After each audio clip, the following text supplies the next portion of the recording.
Bismillahirrahmanirrahim. Assalamualaikum warahmatullahi taala wabarakatuh dan salam sejahtera pada semua. So hari ini cikgu nak sambung soalan negeri Selangor. Okey, kita tengok soalan yang ke-6. Okey, dalam satu tinjauan untuk mengkaji hubungan antara masa dan bilangan pekerja, diperhatikan bahawa masa yang diperlukan T untuk mengemas meja meningkat. Okey, T meningkat apabila semakin ramai bilangan pelanggan C di sebuah hospital. Walau bagaimanapun, masa tersebut didapati berkurang. Okey, jika bilangan pekerja P mengemas meja adalah lebih ramai. Okey, diberi 20 orang pekerja menggunakan 170 minit untuk mengemas 250 set meja yang mempunyai 8 tempat duduk. Okey, ungkapkan T dalam sebutan C dan P. Okey, so untuk soalan macam ni, kita tengok dia kata masa yang diperlukan untuk mengemas meja ni meningkatlah apabila pelanggan dia ramai. Okey, walau bagaimanapun masa didapati berkurang jika bilangan pekerja yang mengemas meja lebih ramai. Maksudnya T ni meningkat. Dia paling mudah macam ni T ni meningkat ataupun masa meningkat apabila bilangan pekerja berkurang. Okey, maksudnya dia berkadar songsang dengan Q ni. Bukan Q apa? P. Okey, apabila pekerja berkurang. Maksudnya kalau T berkurang, apabila pekerja ni ramai. Okey, kalau macam ni kita tahu dia mesti berkadar songsang. Okey, so kalau cikgu tulis dekat sini T berkadar terus dengan bilangan pelanggan lah C dan berkadar songsang dengan P. Okey, so kita tukar dalam bentuk persamaan. So T sama dengan KC per P. Okey, kita masuk nilai T. So T dekat sini 150 minit. Okey. So kalau T 150 minit, kalau kita nak kira dalam minit boleh masuk terus je. 150 sama dengan K kita nak cari. So C dia ialah bilangan pelanggan lah.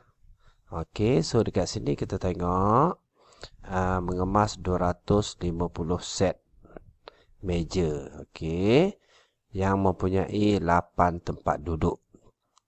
So 250 set ni darab dengan 8 tempat duduk lah. Okey, so kita kira 250 darab dengan 8. So ni menunjukkan bilangan pelanggan dekat sini C ni. Okey, so kita kira dulu.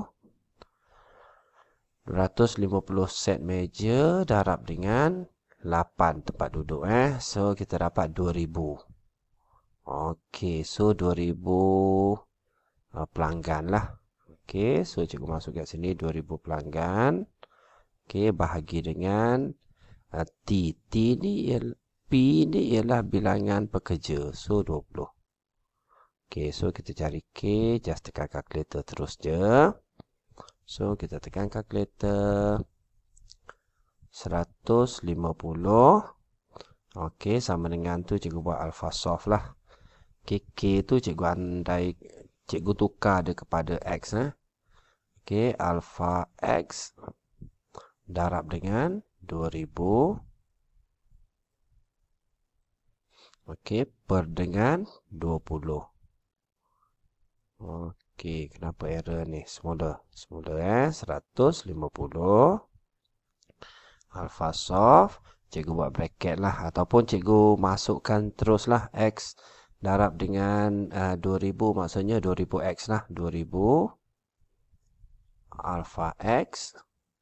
Okey, per dengan 20. Okey, shift soft. Okey, so X dia cikgu dapat 1.5 1.5. So kalau cikgu ungkapkan dia T dalam sebutan C dan P, just kita salin balik lah.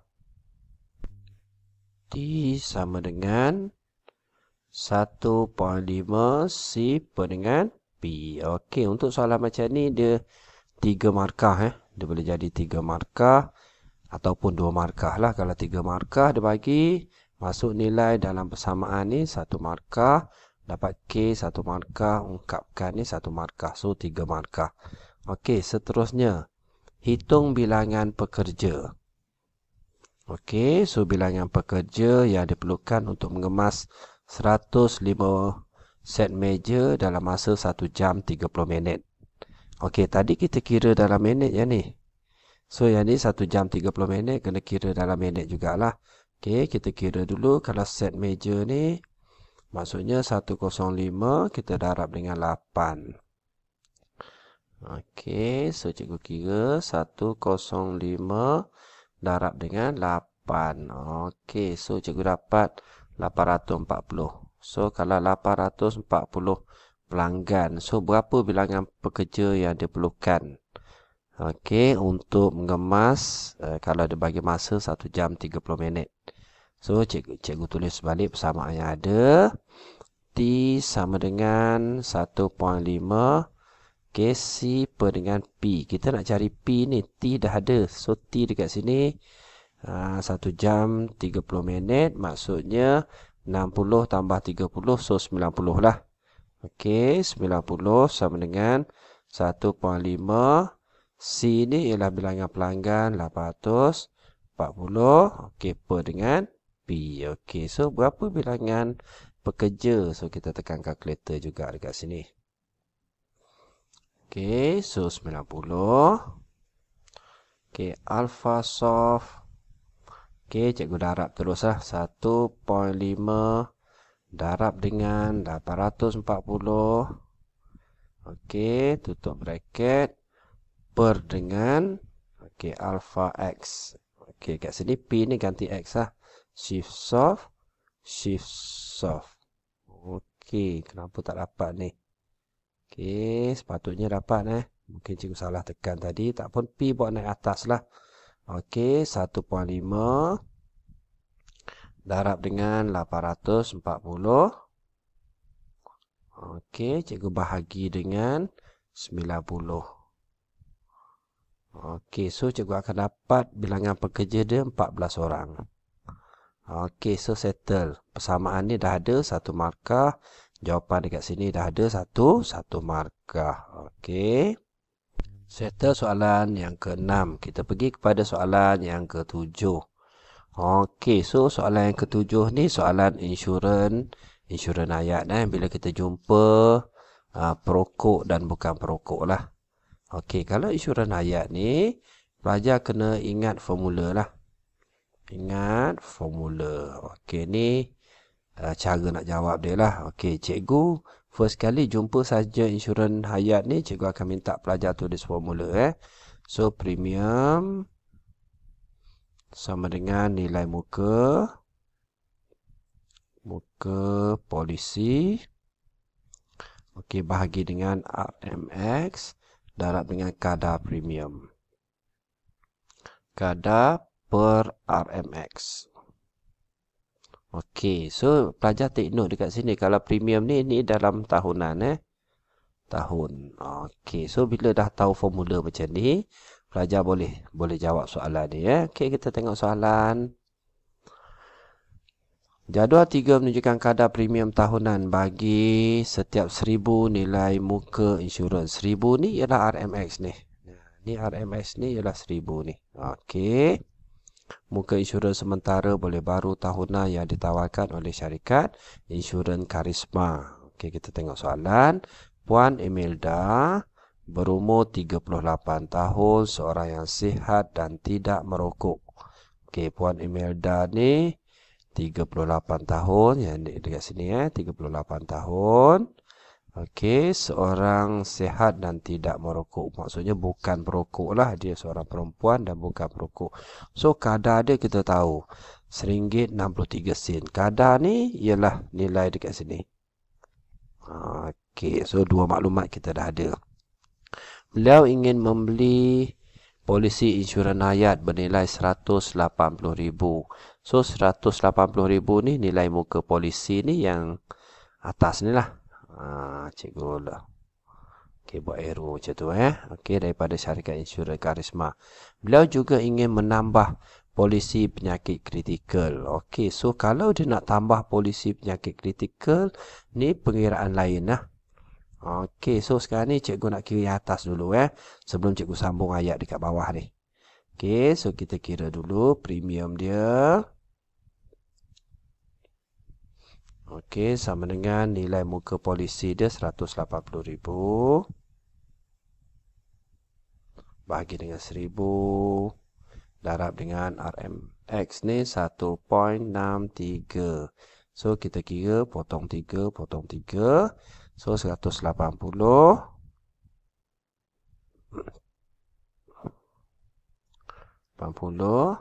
Darab dengan 1.63. So, kita dapat RM293.40. RM293.40. Okey, settle. Soalan yang pertama yang dekat atas tu. Okey, beliau juga ingin menambah polisi penyakit kritikal. Syarikat insurans menawarkan polisi penyakit kritikal dengan memberi perlindungan sebanyak 35% nilai muka asas. Okey, maksudnya syarikat insurans tu dia bagi 35% muka asas dia daripada 180,000 ni lah. Okey, dan kadar premium setiap 1000 dengan harga RM1.75. Okey, mengikut umur dan status kesihatan Perdana Medan, hitung jumlah premium tahunan yang perlu dibayar. So, sekarang ni kita nak kira premium tahunan yang perlu dibayar. So, tadi kita dah dapat yang polisi insurans hayat. Yang pertama ni, so sekarang ni kena cari yang penyakit kritikal. Sekarang ni dia bagi 35% daripada nilai muka asas. So, cikgu kira kat sini lah.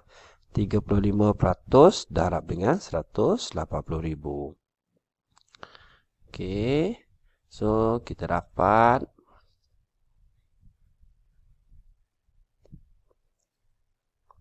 35%.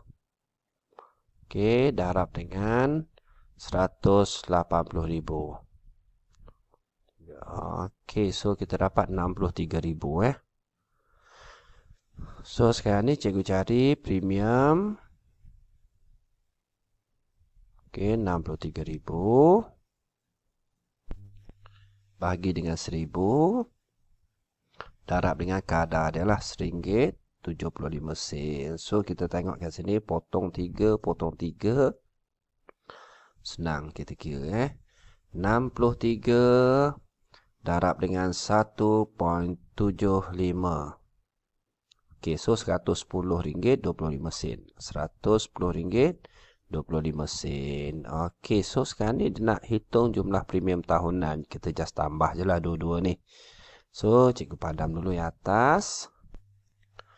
Premium tahunan 293.40 tambah dengan 110.23. Okey, so kita just tambah seperti biasa So, tambah dengan 293.4. Okey, so kita dapat 403.65. 403.65. Okey, settle untuk soalan ni. Okey, kalau soalan ni 3 markah ada formula. So, nilai 1 markah. Yang ni pun sama juga 1 markah. Dan jawapan akhir 1 markah. Okey, settle soalan yang ke-7. Soalan 8. Rajah 3 menunjukkan graf jarak masa sebuah teksi dalam masa 24 jam. Okey, so sekarang ni kita tahu graf jarak masa. Cikgu buat nota sikit. So, graf jarak melawan masa Pelajar belajar 2 graf saja Graf jarak masa dengan laju masa Okey, graf jarak masa dekat sini kecurunan ni menunjukkan laju lah. So, kalau kita tulis balik formula dia, laju sama dengan ambil atas jarak bahagi dengan masa. Okey, kalau dalam perkataan apa sahaja dia bagi masa, mesti ada perkataan kadar lah. Kadar perubahan ambil atas. Kadar perubahan jarak. Okey, so yang ni nota untuk graf jarak masa. Dia ada lagi satu graf laju masa lah. Okey, so kita tengok soalan. Nyatakan nilai P jika teksi itu berada dalam keadaan pegun selama 6 minit. So ni pegun dekat sini. Ni pegun. Okey, so kalau dia kata yang ni dalam minit. So kalau pegun ni 6 minit bermakna okey 14 tolak dengan 6. So kita dapat 14 tolak dengan 6. So kita dapat 8. So dekat P tu ialah 8 lah. Okey, ataupun pelajar tulis P sama dengan 8. Okey, satu markah. Satu markah ni soalan aras pengetahuan lah. Okey, seterusnya. Hitung nilai Q. Okey, dekat sini Q. Jika laju teksi 10 minit yang terakhir ialah 72 km per jam. So, 10 minit yang terakhir ni, dia dah bagi dah dekat sini laju. Kita tahu laju ialah kecerunan dekat sini. So, laju dia 72 km per jam. Okey, so soalan dia nak cari nilai Q. Just tulis balik formula laju kita dah ada 72 sama dengan jarak dia dekat sini kita tak tahu jarak dia Q tolak 17. Okey, bahagi dengan masa dia. Dekat sini 72 km per jam. So dekat sini 10 minit mesti tukar kepada jam juga. 10 bahagi dengan 60. Okey, just tekan kalkulator saja untuk soalan macam ni. Okey, so cikgu tunjuk 72. Okey, alpha soft. Q ni ganti dengan X lah. Alpha X. Okey, tolak dengan 17. Okey, tutup bracket. So, dekat sini kena ada bracket ni. Cikgu tertinggal bracket sekejap Okey, bracket. Alpha X. Tolak dengan 17. Okey, tutup bracket. Per dengan 10 per dengan 60. Okey, so tutup bracket shift soft. Okey, 29 Q ni ialah 29. Okey, settle. Q ni 29 logik dah. Kat sini 17, kat sini 29. So masuk saja formula 1 markah. Okey, jawapan dia 1 markah. Okey, seterusnya huraikan selengkapnya gerakan teksi 10 minit yang terakhir. Okey, kalau dia minta kita huraikan. So, apa-apa saja maklumat dekat sini lah 10 minit yang terakhir ni. So, pelajar boleh cerita dia memecut berapa ni? Memecut ataupun laju teksi itu 72 km per jam. Untuk jarak sejauh dekat sini 29 tolak dengan 17. So cikgu kira dulu. 29 tolak dengan 17. So dapat 12 km lah. Okey, so kalau maklumat apa-apa saja maklumat dekat sini pelajar boleh cerita So dekat sini cikgu tulis laju teksi Laju teksi 72 km per jam untuk jarak 12 km. Boleh, apa-apa saja maklumat dekat situ. Okey, sebab markah ada satu je. Okey, so cikgu tulis 1 markah. Ataupun pelajar boleh ceritalah, tempoh 10 minit yang terakhir ni jaraknya 12 km. Okey, boleh, tak ada masalah. Okey, settle soalan yang ke-8. Okey, soalan ke-9, soalan garis lurus lah. Garis lurus ni mudah Okey, nombor 1 pelajar kena tahu kecerunan. Okey, Y ataupun M sama dengan Y2 tolak Y1 per X2 tolak X1. Dan yang kedua pelajar kena tahu persamaan garis lurus Y sama dengan MX tambah C. Dua ni je pelajar kena tahu. Okey, so kita tengok dekat sini. Rajah 4 menunjukkan satu jalan lurus AB. So, AB melalui titik tengah. So, AB ni titik tengah di antara bandar F dan bandar G. So, bandar F dengan bandar G dekat sini. So, garisan AB ni ialah Okey, dia lalu titik tengah lah. Okey, tentukan koordinat titik tengah bagi bandar F dan bandar G. Okey, bandar F dan bandar G So, koordinat G ni kita dah tahu 3, 1. Okey, kat sini 3, 1. Okey, kalau titik tengah ni kita tahu formula dia diberilah. Okey, ataupun kita boleh tulis X1 tambah X2 bahagi 2. Okey. Y1 tambah Y2 bahagi 2. So, ni kita dapat titik tengah dia. So, X1 cikgu andaikan kat sini lah. X1, Y1, X2, Y2. So, negatif 7 tambah dengan 1 per dengan 2. Seterusnya, Y dia 1 tambah dengan 1 bahagi 2. So, dekat sini kita akan dapat titik tengah dia. Negatif 6 bahagi 2, so negatif 3. 1 tambah 1, 2, 2 bahagi 2 ialah 1. Okey, so kita tengok dekat sini. Logik tak tengah-tengah dia ni?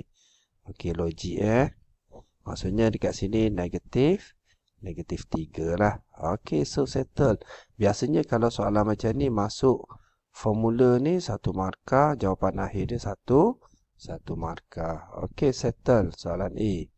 Kita pergi kepada soalan B. Sebatang jalan lurus KL dibina. Okey, jalan tersebut selari dengan jalan lurus AB. Okey. Okey, so sekarang ni maklumat yang dia bagi selari lah. Sebatang jalan KL dibina, jalan tersebut selari dengan garis lurus AB. Okey, apa maksud selari garis lurus AB ni? Okey, maksudnya kecurunan dia sama dan melalui bandar F. Okey, maksudnya kita ada satu garis selari macam ni. Okey, bila selari kecurunan dia sama, pelajar take note Okey, kecurunan dia sama, so boleh carilah kecurunan dekat sini. Okey. Okey, kita cari dulu kecurunan. So dekat sini 02. Okey, koordinat dekat sini negatif 3, 1. Negatif 3, 1. Okey. So, X1, Y1, X2, Y2. So, kecurunan Y2 tolak Y1 per X2 tolak X1. So, kita tengok kat sini. Okey, so 2 tolak dengan Y1 dia ialah 1. Bahagi dengan X2 dia ialah ni X1, Y1, X2 kat sini. X2, Y2. So, 0 tolak dengan tolak 3. Okey, so dekat sini akan dapat negatif 1 bahagi dengan negatif-negatif positif lah. 3. So, kecurunan dekat sini 2 tolak 1.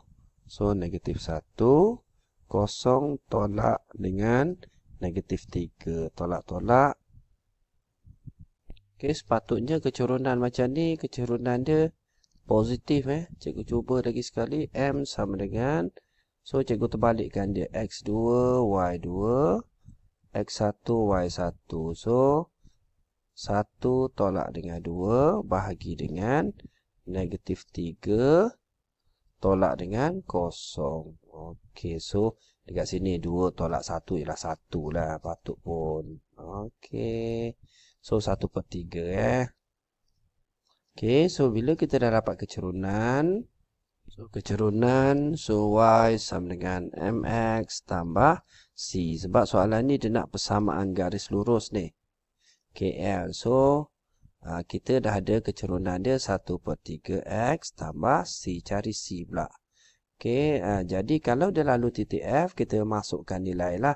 So, Y dia ialah 1. X dia ialah negatif 7. Negatif 7 tambah C. Okey, jadi pelajar boleh tekan kalkulator juga kalau pelajar tak mahir. Kalau pelajar mahir tak ada masalah 1 darab negatif 7. So, negatif 7 per 3 tambah C. So, negatif 7 bawa datang sebelah. So, kita tambah Okey, kalau tekan kalkulator, kita akan dapat C dia. Okey, cikgu tekan kalkulator. 1 alpha soft 1 per 3 bracket negatif 7. Okey, tambah dengan C itu ganti dengan alpha X. Okey, shift soft. Okey, so kita dapat 3.33. So, just tekan ABC. Shift ABC. So, kita akan dapat 10/3. So, C ni ialah 10/3. Jadi, kita masuk balik dalam persamaan dia kat sini. So, kita akan dapat Y sama dengan 1/3 X tambah 10/3. Okey, so dekat sini jumpa saja kecurunan satu markah. Okey, cari nilai C masuk dalam persamaan satu markah dan jawapan akhir satu markah. Okey, settle soalan yang ke-9. Cikgu pergi kepada soalan yang terakhir untuk hari ini. Soalan 10. Okey, rajah 5A menunjukkan bentangan sebuah pepejal geometri. So, ni ialah bentangan sebuah pepejal geometri diberi diameter bulatan ialah 14 cm dan S dia ialah 25 cm. Okey, so dekat sini hitung tinggi pepejal geometri tersebut. Okey, so kita tahu kalau gambar macam ni. Okey, bawah dia bulat, so atas ni bentangan dia ialah kon. So kita tengok dekat sini, ni ialah kon. Okey, so kita tahu dekat sini dia dah bagi diameter dia. Diameter dia ialah 14 cm. Okey, so diameter kat sini 14 cm dan sisi dia ni 25. Okey, so soalan dia minta cari tinggi pepejal geometri tersebut. Okey, dekat sini dah ada teorem Pythagoras. Kalau cikgu lukis balik gambar dia, dia jadi macam ni. Okey, so tinggi dia kita andaikan dia X lah. Okey, hipotenus dia 25. So dekat sini dia separuh ni half cylinder ataupun half cone, bukan cylinder cone So dekat sini 7 lah. Okey, nak cari X. So X kuasa 2 sama dengan 25 kuasa 2 tolak 7 kuasa 2. So kita akan dapat X dia 25 kuasa 2. Okey, tolak dengan 7 kuasa 2. So, pelajar akan dapat dekat sini 576. So, puncakan dia. Kita akan dapat tinggi dia 24. Okey, settle untuk soalan ni. Masuk saja nilai dekat sini. 1 markah dan jawapan akhir 1 markah. Okey, seterusnya kita tengok. Okey. B, rajah 5B menunjukkan gabungan bentangan 5A dan dengan sebuah pepejal geometri yang lain.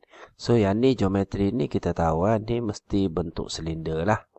Okey, diberi gabungan pepejal itu ialah 4312 dengan menggunakan pi. Okey, hitung nilai T. So, kalau gambar cikgu lukis balik kon dia. Kon dekat sini lah. Ni kon dia.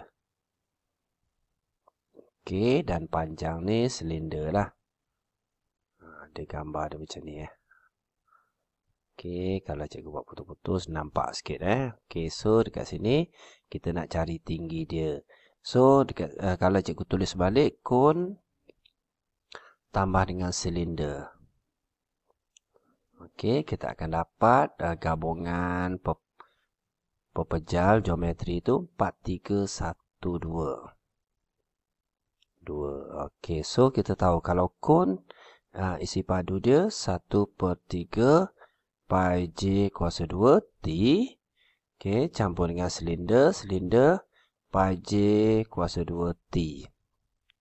Okey, sama dengan 4312. So, boleh cari kon dulu Boleh cari kon. Sebab kon tadi kita dah tahu jari dia. Okey, ataupun kita tulis. Kita tulis balik 1/3. So, cikgu contoh sini lah. Pi dia 22/7.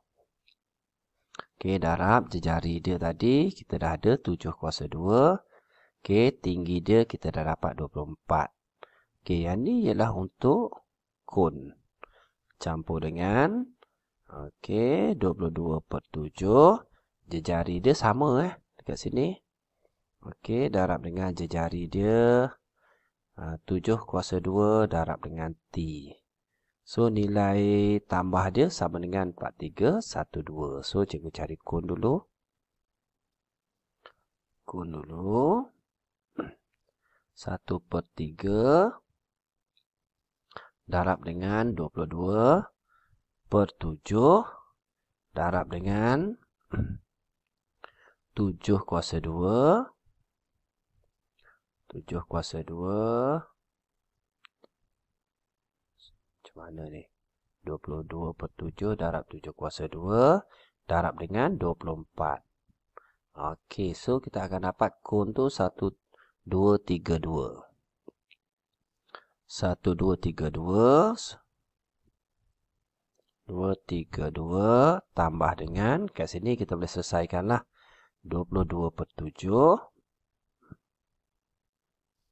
Okey, darab dengan 7/2. So, kita akan dapat semula 22/7. Okey, darab dengan 7/2. So, kita akan dapat 154T. 154T sama dengan 4312. Selesaikan kaedah biasalah. Yang ni bawa pergi sebelah, yang ni jadi bahagi. So, kita akan dapat T ataupun pelajar just tekan kalkulator terus pun boleh Okey, so kita mahir guna kalkulator, mudah 232 tambah dengan 154. T itu ganti dengan alpha X. So, sama dengan alpha soft 4312. Okey, shift soft. Shift soft. Okey, so kita akan dapat T dia ialah 20. Okey, untuk soalan macam ni, masuk saja nilai ni dalam formula 1 markah, ada kaedah 1 markah dan jawapan akhir 1 markah. So, 3 markah dekat sini. Okey, so settle untuk soalan yang ke-10. Okey, itu saja daripada cikgu. Cikgu harap video cikgu membantu. Jangan lupa pelajar tekan like dan subscribe. Terima kasih semua. Assalamualaikum.